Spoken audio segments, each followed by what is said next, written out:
வணக்கம். ஆகாஷ்வாணி புதுச்சேரி செய்தி சுருக்கம் வாசிப்பவர் செங்கேனி பழனி. ஆரோக்கியமான வாழ்விற்கு பாரம்பரிய ஞானத்தை நவீன அறிவியலுடன் ஒருங்கிணைப்பது முக்கியம் என்று குடியரசு துணைத் தலைவர் திரு சி.பி. ராதாகிருஷ்ணன் வலியுறுத்தியுள்ளார். இன்று மாலை சென்னையில் நடைபெற்ற 9வது சித்த மருத்துவ முறை கொண்டாட்டத்தில் பேசிய அவர் இவ்வாறு தெரிவித்தார்.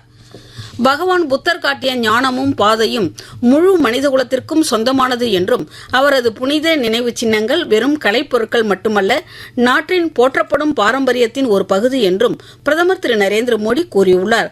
இன்று பகவான் புத்தர் தொடர்பான நினைவு சின்னங்களின் பிரம்மாண்டமான சர்வதேச கண்காட்சியை திறந்து வைத்து பேசுகையில் அவர் இவ்வாறு தெரிவித்தார்.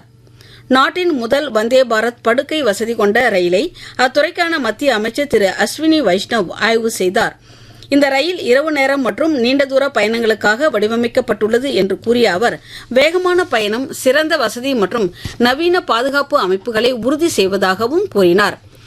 டெல்லியின் முதல் இலக்கிய மற்றும் கலாச்சார விழா மேஜர் தியான்சந்த் மைதானத்தில் நேற்று தொடங்கியது.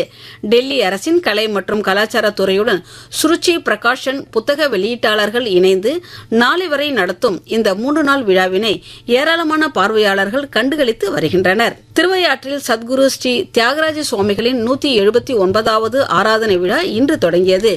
விழாவின் முக்கிய நிகழ்ச்சியான பஞ்சரத்ன கீர்த்தனை பகுல பஞ்சமி தினமான வரும் 7ஆம் தேதி நடைபெறவுள்ளது. புதுச்சேரி அரசு சுற்றுலாத்துறை சார்பில் ஏற்பாடு செய்யப்பட்டுள்ள 31வது சர்வதேச யோகா திருவிழா 2026 தொடக்க விழா நாளை மாலை 7 மணி அளவில் புதுச்சேரி கடற்கரை சாலை காந்தி திடலில் நடைபெறவுள்ளது. வரும் 11ஆம் தேதி தொடங்கும் நியூசிலாந்திற்கு எதிரான 3 போட்டிகள் கொண்ட ஒருநாள் தொடருக்கான இந்திய அணியை இந்திய கிரிக்கெட் கட்டுப்பாட்டு வாரியம் இன்று அறிவித்துள்ளது.